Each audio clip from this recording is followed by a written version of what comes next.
A very good morning to all of you. Welcome to today's news analysis. We are doing the Indian Express papers Chandigarh edition.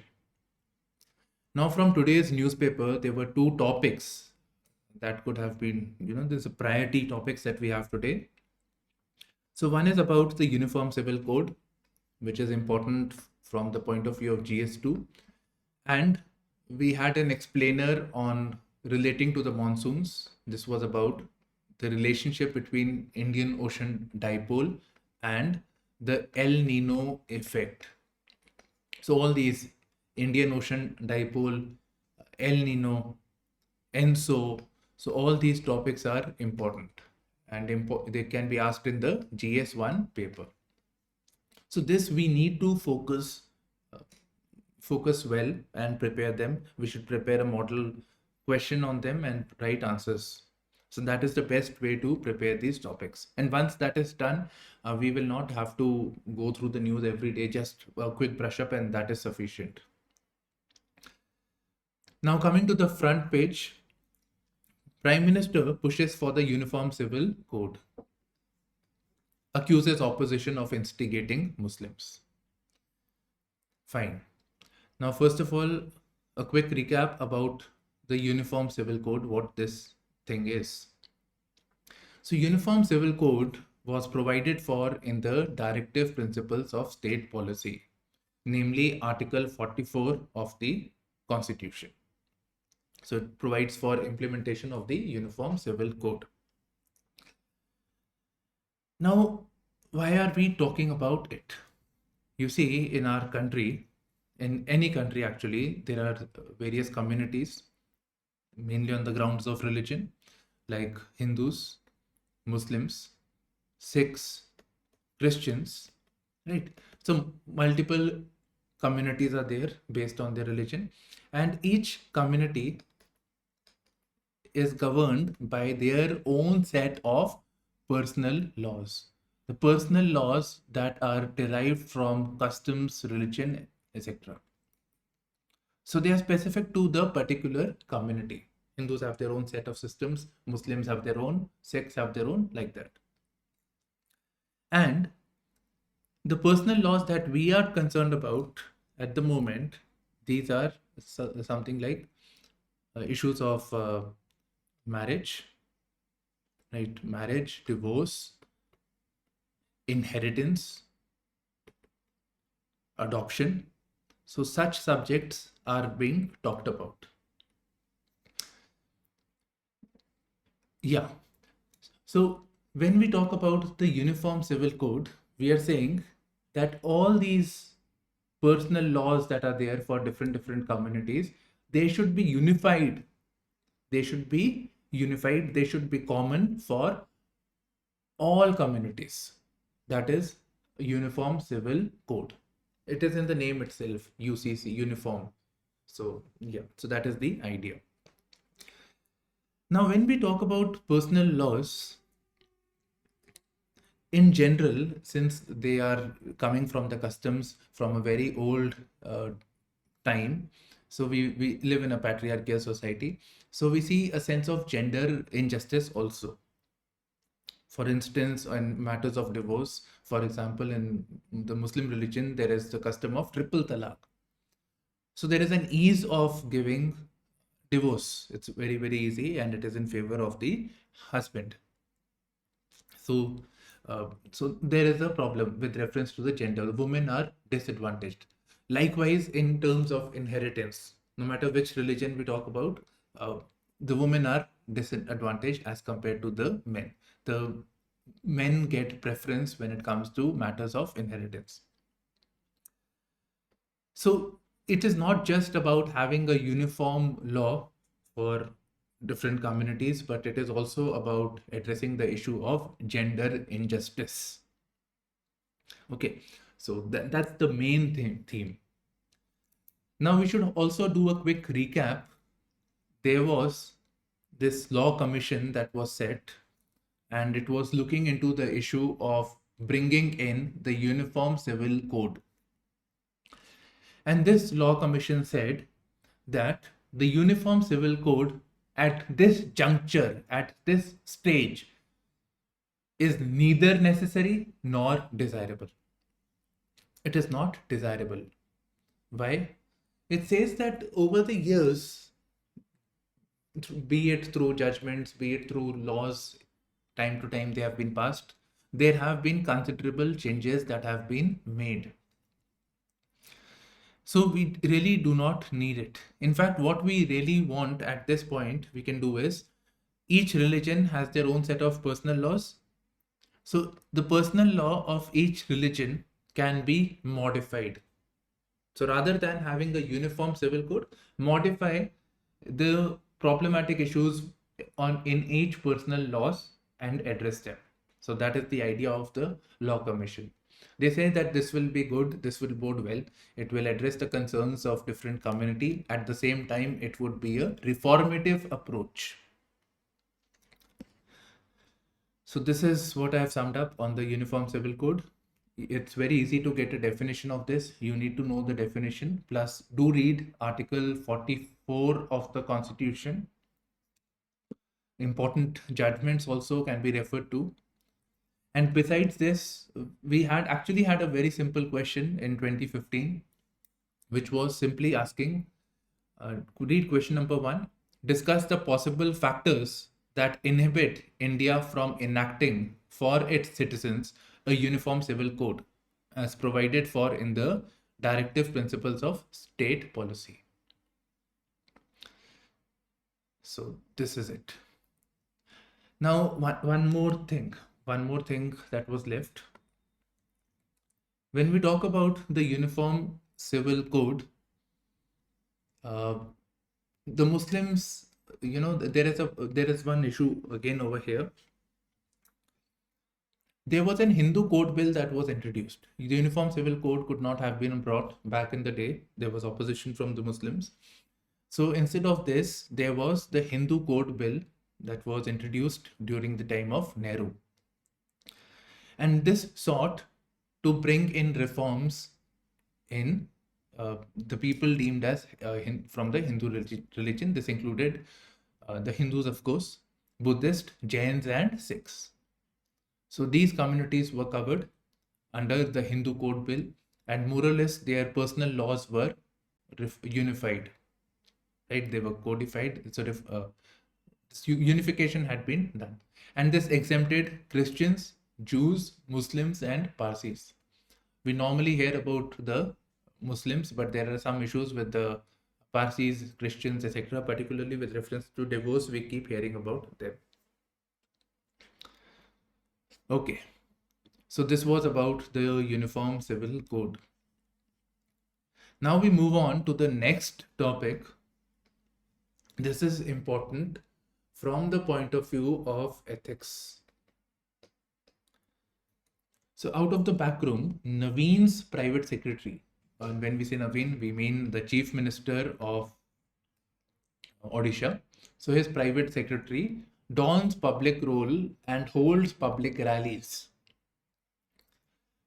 So the BJP party and the Congress party, the Chief Minister of Odisha is not from BJP or Congress. So the BJP and Congress, they say that this officer is violating the conduct rules and action should be taken against him. They have gone and appealed to the Department of Personnel and Training. Okay, so that's what was in the news. Now let us extract information for ethics. Now, what is wrong with this? Holding public rallies, holding public role, engaging in the political functions. The bureaucracy should be non-partisan. It should be objective, right? So if bureaucracy is directly engaged in political function, political exercises, it shows the bureaucracy as partisan in nature. It shows them to be politically aligned to the ruling party. So this doesn't bode well for a democracy. So this is a problem, at least in this context. Further, this is reflective of, this is a concept This is reflective of the concept of wrong notion of committed bureaucracy. We want a committed bureaucracy. We want the IAS, IPS, the bureaucracy to be committed to the party in power. Fair. We want them. But at the same time, they cannot be politically aligned with them, participate in them. They should be true, they should be objective in their functioning, but at the same time, not be politically aligned. So this is a wrong notion of committed bureaucracy. This is a good example of that. Now let's move ahead. IIT Bombay breaks into top 150 in QS world ranking. 8 years after Indian Institute of Science first made it. Okay, so we have QS rankings for Indian institutions. And we stop here. Now we have to look at things from the exam point of view. Now there are these three themes. So one theme is that Indian institutions do not rank well in the world ranking systems. At the world level, Indian institutions are normally not faring. Yes, this time we are in the top 150. So, but normally they get excluded. So what is the reason for this? What are the issues with the higher education system? So that is one thing that we can look at. Secondly, the government in I think it's 2015 or 2015, they introduced their own set of ranking. Fed up with this QS ranking, Times ranking, that Indian institutions are not getting reflected. So they came up with their own ranking, which is inclusive of parameters that concern us Indians. So this is the National Institutional Ranking Framework. This was actually approved by the MHRD, Ministry of Human Resource Development, which is now known as Ministry of Education. So this is important for your pre. And this includes the following parameters. This includes teaching, learning and resources. So this is one parameter. Research and professional practices, graduation outcomes, outreach and inclusivity. Inclusivity is very important. And perception. How do people feel of a particular institution? So these are the parameters that are covered. You should know about them. So this was about the NIRF. Now we scroll forward. This is again about the Uniform Civil Code. Now with reference to the Uniform Civil Code, there are certain challenges, there are concerns that have been expressed. Specifically, which concerns the BJP. One is the tribals. Tribals have their own customs and traditions. They're more closed. They're more excluded from the mainstream population. So they are more conscious about their personal practices, customs, traditions. So bringing in of Uniform Civil Code concerns them much more than Hindu, Muslim, Sikhs, much more than those communities. And elections will take place, and they have a significant vote bank in areas like Madhya Pradesh, Rajasthan, Jharkhand, Chhattisgarh. So those states. So that will affect them. Then concern from the northeast, where again there is tribal population. With reference to Manipur also, we heard about there being a problem. And likewise, Mizoram. Okay. So this concludes the Uniform Civil Code. No more on this. So I'm just scrolling to the next important news article. Yes. Farmer protest. Farmers protest over purchase of maize, moong below the minimum support price. Right. So the government issues the minimum support price, which means that they should get a price at least at the MSP level or more than that. The farmers are saying that the government had set MSP of 2090 per quintal rupees 2090 per quintal, but in the mandis they are getting 1400 1500 rupees only, and therefore they are bearing a loss, right? So they are bearing a loss over here. So as a result of this, uh, they are looking to raise a protest, right? So there may be a protest over here. Now this brings to attention one more issue over here from the point of view of agriculture. Agriculture is in GS3. So one is about the issue of the MSP, right? I'm digressing now. So MSP, should it be there? Should it be not? The economics of MSP. So from that point of view, then about implementation of the MSP. Here we see minimum support price means the government is guaranteeing that they will get this price, but they are not getting it. Farmers are also not happy with it. Okay, so the issues are concerning the MSP. The second issue we can talk about is reforms in agricultural marketing or agriculture markets. Market is better word, not marketing. So mandi reforms, right? So the need for that, the issues with the APMC. So that is an important topic from the exam point of view. Okay, we scroll further. Now farmers protest over insurance claims for damaged crops. So this is about the farmers not receiving insurance, right? They're not receiving insurance. Either we hear about delay in payment. In fact, here in this article, we get something very interesting. The insurance companies, private insurance companies, they got a hint that in the Kharif season 2021-22, previous this thing, so this settlement should have been done. So in this season, what happened was the insurance company got aware that there will be hailstorms, and disease infestation is taking place. So instead of giving the money, instead of giving the insurance amount, the insurance companies promptly returned the premium. You know, when anybody goes for insurance, they have to pay a small premium amount. So every year premium has to be paid. So to get their hands off or not paying the insurance amount in full, they decided to promptly return back the premium amount. So this again, from the exam point of view, is reflective of the concerns associated with the insurance, farmer insurance or farm insurance.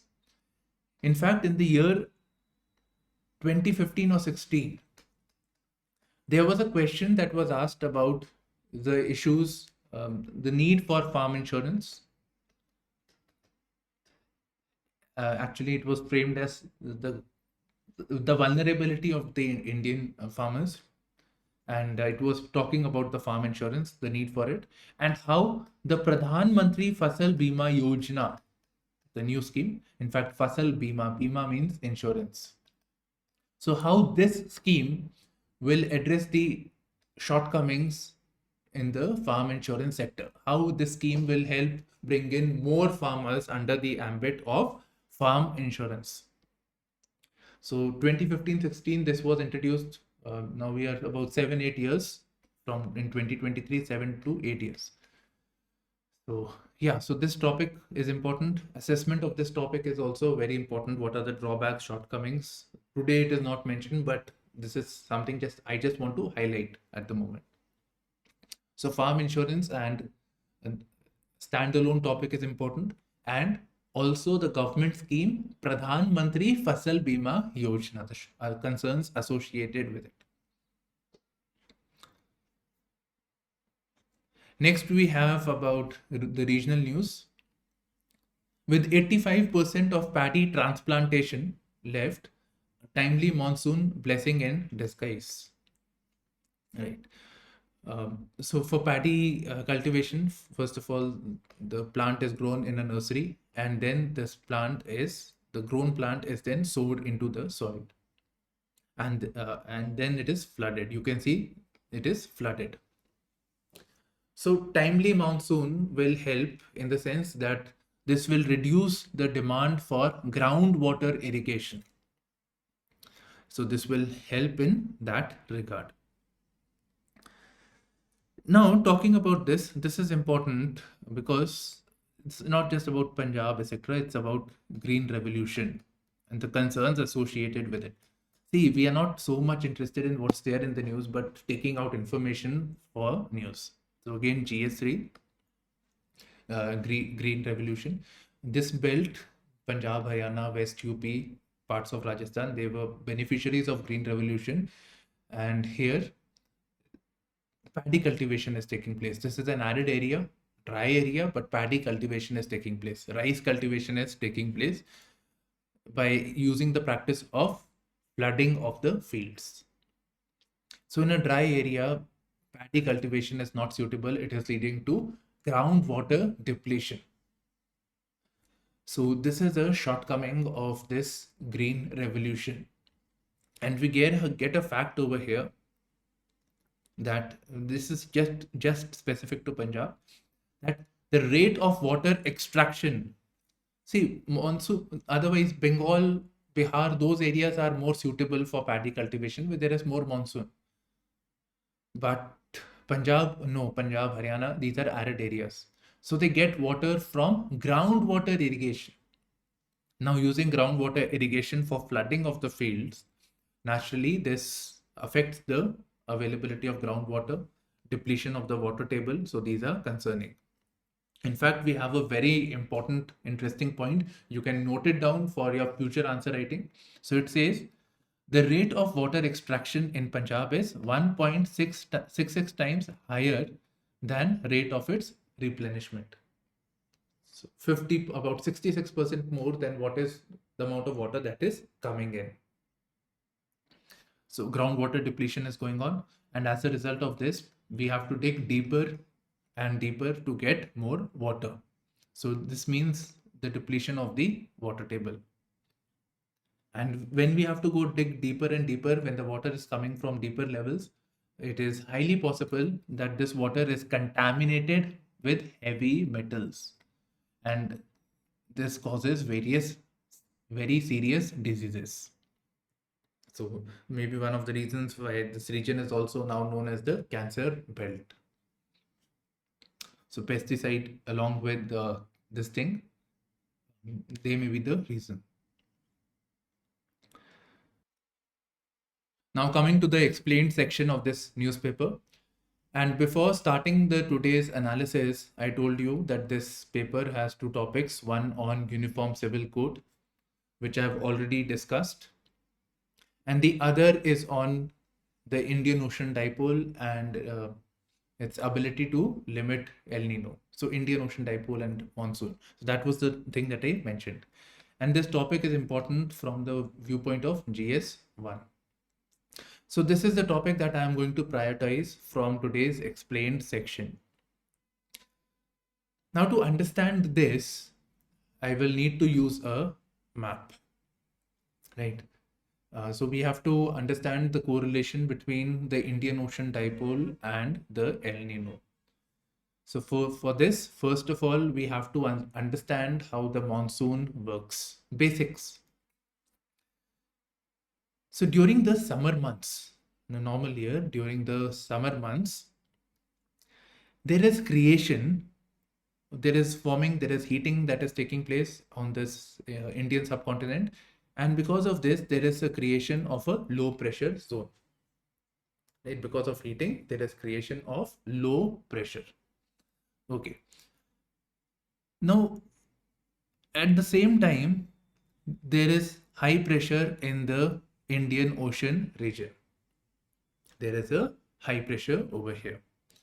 Now, it's only because the sea surface temperature is a bit cool as compared to the temperature on the land. The land heats much faster while the water takes much more time to heat up. So therefore, there is a relative high pressure as against the low pressure on the land. So what happens? We know that the wind moves from high pressure to low pressure.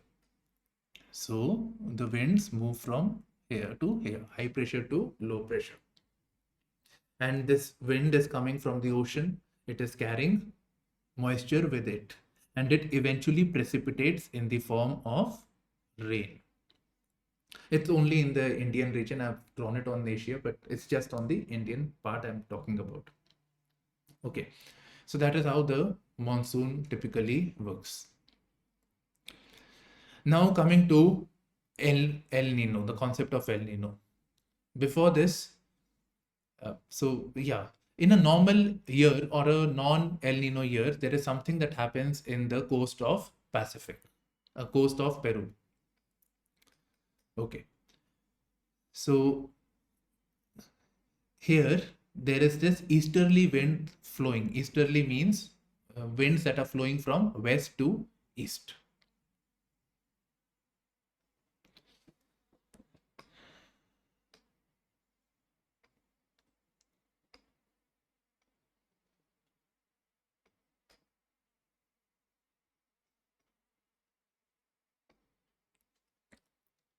Now coming to the explained section.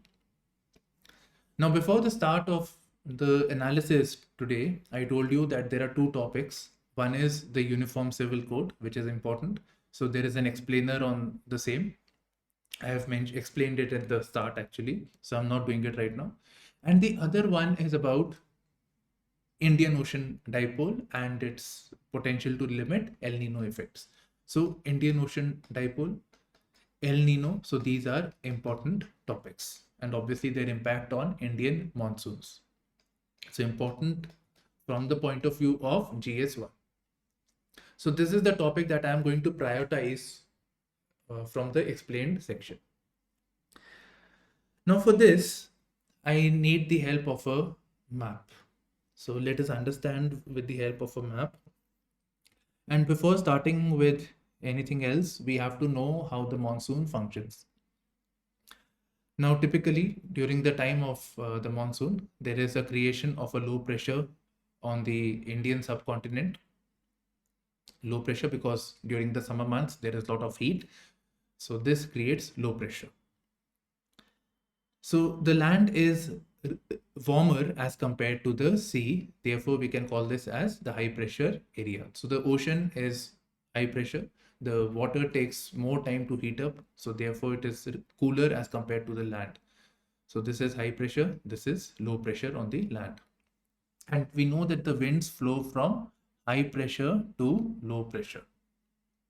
Right? And this results in monsoon. So the winds that are coming from the ocean, they carry moisture and they precipitate in the form of rains.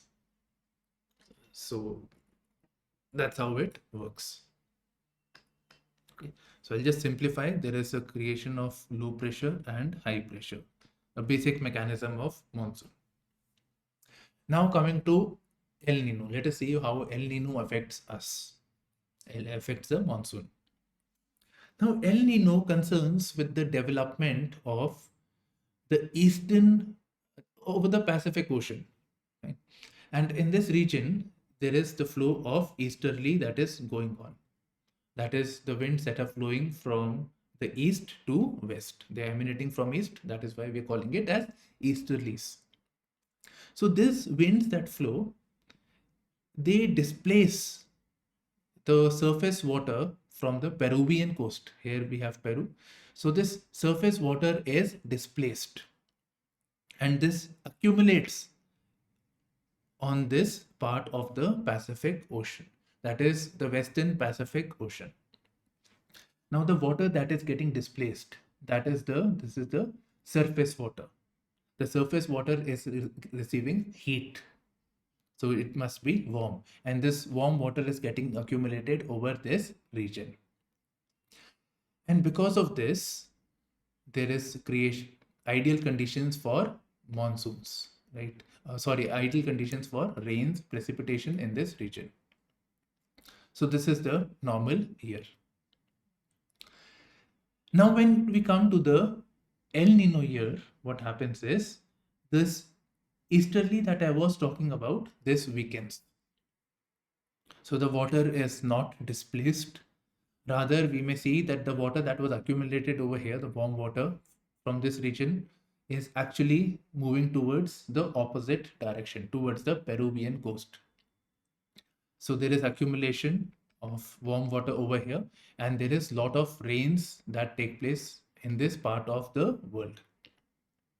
And on this side, we see drought-like conditions. There are drought-like conditions. There is drought, and overall there is a low pressure created in this region. Overall, I'm saying there is creation of a low pressure. Understood? Because of the drought-like conditions, aridity, there is a low pressure-like conditions overall. Now, during the monsoonal time, we were seeing that the winds from the high pressure area from the Indian Ocean region, they flow towards the land. That was happening during the normal monsoonal year. Now, during the El Nino year, the winds from this high pressure have two options, either to go towards the Indian side or to go towards the Pacific region, right? So the eastern region. So this disturbs the balance. This disturbs the pressure, and it weakens the monsoon because of the creation of the low pressure along this Pacific region. So this is the effect of El Nino on monsoon. It weakens the monsoonal cycle by creation of a low pressure. Now moving to Indian Ocean Dipole. The title was saying, the headline, that Indian Ocean Dipole and its potential to limit El Nino effects. It has been seen that when there is an Indian Ocean Dipole, it affects the positive Indian Ocean Dipole. It affects, it limits the effect of the El Nino the event. So this was seen in 1983, 94, 97, like that. So it weakens the effect of El Nino. So what is this Indian Ocean Dipole? Let us see now. So imagine you are just seeing the map of India, and what happens during the Indian Ocean Dipole is the western part of the Indian Ocean is relatively warmer as compared to the eastern part of the Indian Ocean. So there is creation of a dipole, plus minus. Warm side is being reflected as plus, relatively warm, while the cooler side is reflected as minus. So when there is a positive Indian Ocean dipole, there is relative warming on the western side of Indian Ocean, or we can say the Arabian Sea also. So when there is a positive Indian Ocean dipole, since this region is warmer, its ability to carry moisture increases. The water gets in with the air, with the trade winds, and we see better monsoons. While when there is negative Indian Ocean dipole, would mean that this region is cooler as compared to the eastern Indian Ocean, that is warmer. So in this, the ability to carry moisture gets low, so it affects monsoon. Rather, we see more precipitation on this region. On the eastern Indian Ocean region, we see more precipitation. So it weakens the monsoon. Fine, I hope we are clear. Positive IOD benefits monsoon, negative IOD weakens monsoon. Now, the good thing for India is that we are seeing El Nino alongside the positive Indian Ocean dipole. So there is a possibility that the effect of El Nino may be weakened because of that. Right. So this is what the article is basically saying. Now, in the year 2017, there was a question that was asked in prelims.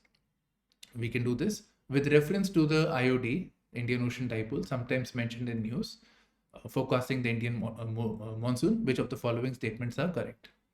IOD phenomena is characterized by difference in sea surface temperature between tropical Western Indian Ocean and the tropical Eastern Pacific Ocean. Fine. So this statement over here is wrong because Eastern Pacific Ocean will be the Peruvian coast, and that would obviously be wrong. So it is Eastern Indian Ocean. In fact, we are saying Indian Ocean dipole. So we are only concerned with Indian Ocean. IOD phenomena can influence an El Nino impact on the monsoon. Yes. So the answer is B. So you see, the questions are very simple. With common sense, we can do it. And nobody is asking you about the phenomena or anything as such. So we really don't need such a deep understanding. Basic idea is good enough. And even if you can explain this much in your own words, you are good enough for GS1 also. Yeah, so we'll just move forward. So let us quickly get through this. So first of all, there is an editorial on monsoon comfort.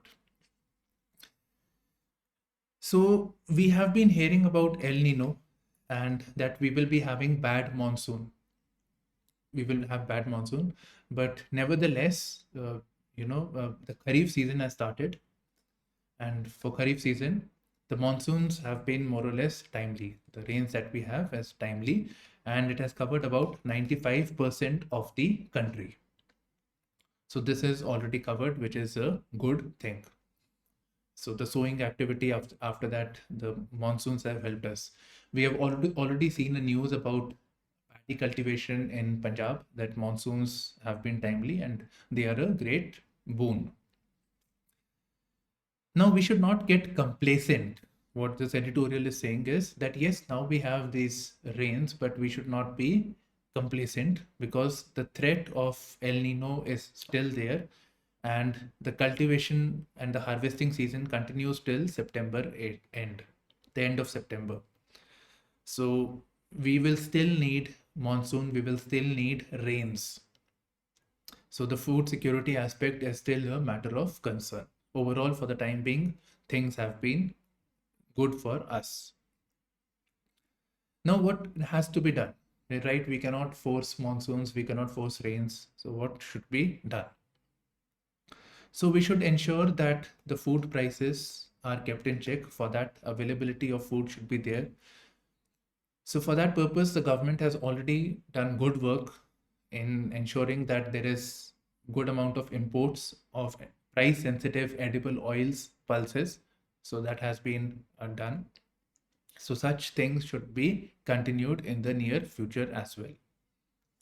And at the same time, efforts should be made that cultivation of these traditional crops like paddy and wheat are encouraged rather than diverting to millets, oilseeds, or pulses, given the concerns of food security. Next, we have the former judge of the Supreme Court. So his views on the National Capital Civil Services Authority. National Capital Civil Services Authority. So this is for the national capital, that is Delhi. So center has passed an ordinance. Ordinance means a temporary law providing for establishment of an authority for the matters of appointments and transfers of civil servants concerning the National Capital Region. So National Capital Civil Services Authority.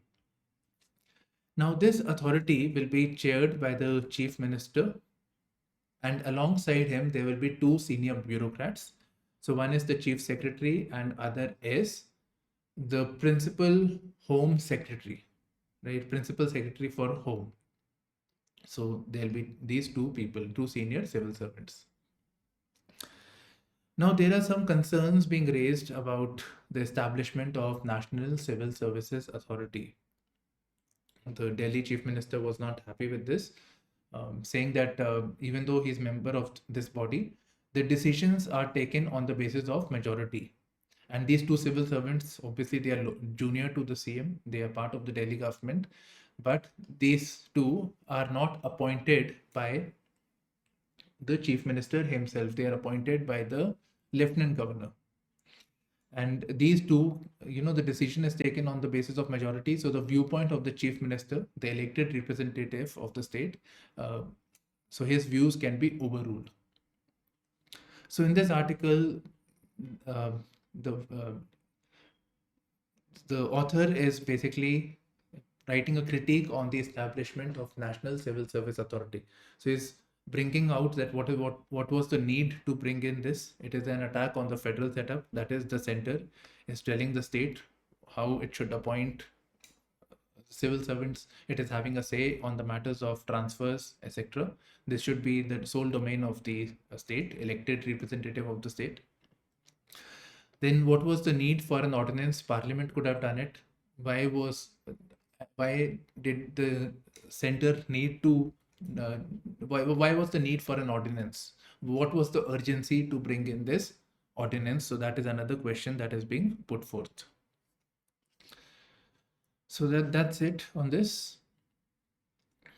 Then we have grey to green. This is about funding for infrastructure development. So when we talk about infrastructure, the focus is on the gray. Gray means cement, concrete, that is gray in color. So our focus traditionally has been on creating of hard infrastructure, but we need to focus also on the green aspects, catering for the climate related stress and floods, whatever new things are coming up. So keeping the environment in mind. So presently the focus of infrastructure development authorities are on the gray side of things. They are not looking at the sustainability aspect. For instance, there is an example that is given. Let's say we are talking about the Public Works Department, the PWD, and they are dealing with matters of flood. So they will say that, see, we will develop stormwater drains. We will build this, and this will help drain out the water. However, the contemporary practice in many developed countries, especially those which have this flood-like situation, they are making green roofs.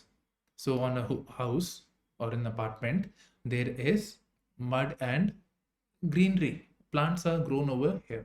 So what it does is it absorbs water right away. Likewise, we could talk about rainwater harvesting. So that is again one more example. So the principle of sustainability. So that should also be brought, that should also be a concern when we are developing this infrastructure. So that is the idea that the author is pushing over here. Okay. Now talking about infrastructure, there is mention of two things. One is the National Infrastructure Pipeline. So it's basically a roadmap as to for infrastructure that has to be created. And for this purpose, there is a bank known as National Bank for Financing Infrastructure Development that is created so that it provides funding or finance for building infrastructure. So yeah, so we are on the website of National Bank for Financing Infrastructure Development, and I'm discussing this from the point of view of prelims. So this is because of the NIP, National Infrastructure Pipeline. So this was launched in 2020, which provides for the infrastructure that has to be created, how much money is required, so all that. And to cater to the financing need for this infrastructure, this bank was created. That is, it is a development finance institution developed in 2021, a year after NIP. So it will provide for funding. In fact, it has disbursed 60% of 25,000 crore loans. So 25,000 crores were earmarked for the NIP. So of this, 60% has been given by this bank. Fine, so that is the basic idea. Now, when we talk about funding for infrastructure, green infrastructure, for this, the state has been working on creating these financial instruments like green bonds, sustainability linked bonds, transition bonds, which helps in transitioning from unclean ways to greener movements, which helps in transitioning to environment friendly options or infrastructure. And there is another term that is blue bond, that is to do with ocean. So again, environment plus ocean, blue bond. So we need to develop a framework. We need to develop and harness these instruments, financial instruments, also for infrastructure development, green infrastructure. Now moving on, we have more articles, but at the moment I'm not doing it. So one is Myanmar blind spot in Manipur.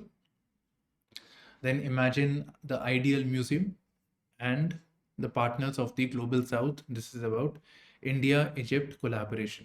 So we have already talked about this topic, right? India-Egypt. So right now I'm not doing this. Okay. So we'll move forward. Let us have a look at the international page now, the world page.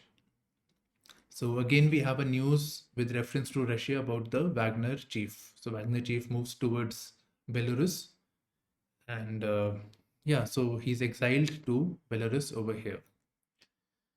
Now, because of the movement of Wagner Group towards Belarus, there are certain questions that are being raised. The NATO countries, which are neighboring the Belarus, they are concerned with the presence of Wagner Group over here.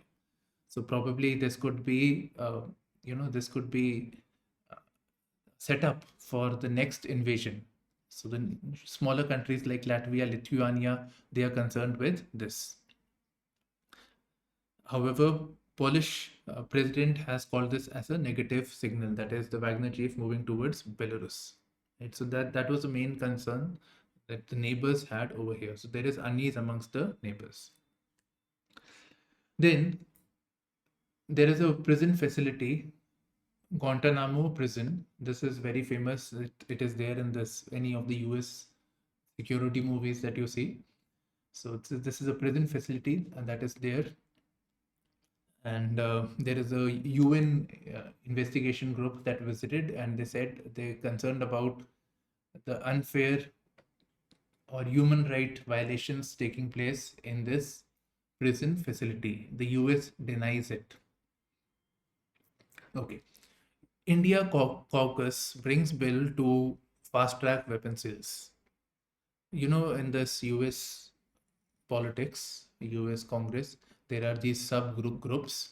These subgroups are known as caucus. So the subgroups, which is representative of Indians, like the Indian members, they are keen that there is fast tracking of weapon sales so that both India and US can work together on this Indo-Pacific region.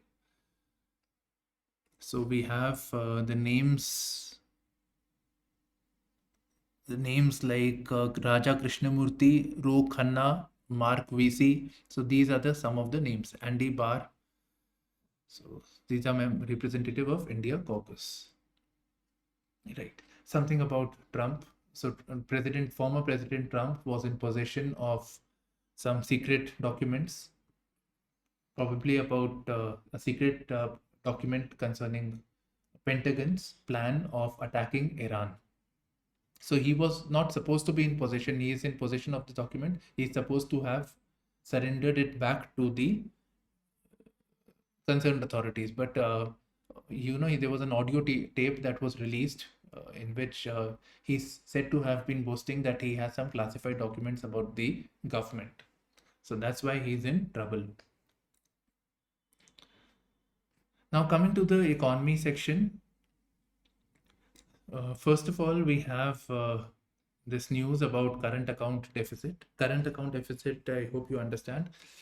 It is about trade activities and difference between the imports and the exports. So when the imports are more than the exports, in that case, we have a current account deficit. And traditionally, our current account deficit has been on the plus side. That is, our imports are much more than our exports. Now here we have a news that the current account deficit is down to 0.2% in Q4 fiscal year 2023. So what are the reasons for that? So the reason is primarily coming from the net invisible receipts, which includes of services and remittances. So Indians in US working for, let's say, Infosys or any IT company. So they are sending back money to their home country, to their parents, etc. So that is remittance, or NRIs sending money back to their home country. So these two have been primarily responsible for bridging of the current account deficit, coming down to 0.2%. Okay. Now, besides this, we hope that this situation will improve further current account deficit. We expect that commodity prices shall come down. Commodity prices, particularly crude fuel. So this shall come down. So our import cost will also come down as a result of this. Right. So our import shall come down. So this will help improve the current account deficit. Now, yeah, so that's basic thing we are talking about. Now, moving on, there is more data. This is about the foreign direct investment, which has increased. It is at 6.4 billion, which is higher than 2 billion in the preceding year. So we have seen FDI coming to India, and we also see the net external commercial borrowing. So that is money coming from outside to India in form of loans. Now these two are not part of the current account deficit. These are part of the capital account. And by the way, there is something known as balance of payments, BOP, and this comprises of CAD as well as current account as well as capital account. Now I feel that from the point of view of GS3, going by the type of questions that have been asked recently, the key constituents of balance of payment can be asked, like what is balance of payment, and please mention or state the constituents of balance of payment. So this is something that needs to be prepared from GS3. Such questions are being asked. Okay. We see resubmit of proposal for electronics manufacturing, 40 nanometer fab. So nanometer, when we hear this thing, it is about electronics manufacturing. Okay. Why has Google filed an appeal against NCLAT verdict? Yeah, so National Company Law Appellate Tribunal. So long story cut short, Google, which is on 97% of the phones, all, and most of us have Android phones, so Google is pre-installed in it. So there is a concern that the Google is using anti-competitive practices. It is engaging in monopolistic tendencies. It is using unfair trade practices.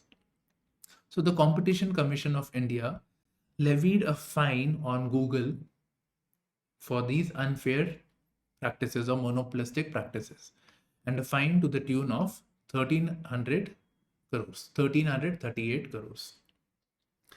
So this fine has been levied. So the Google is appealing against the verdict of Competition Commission of India, that is NCLAT.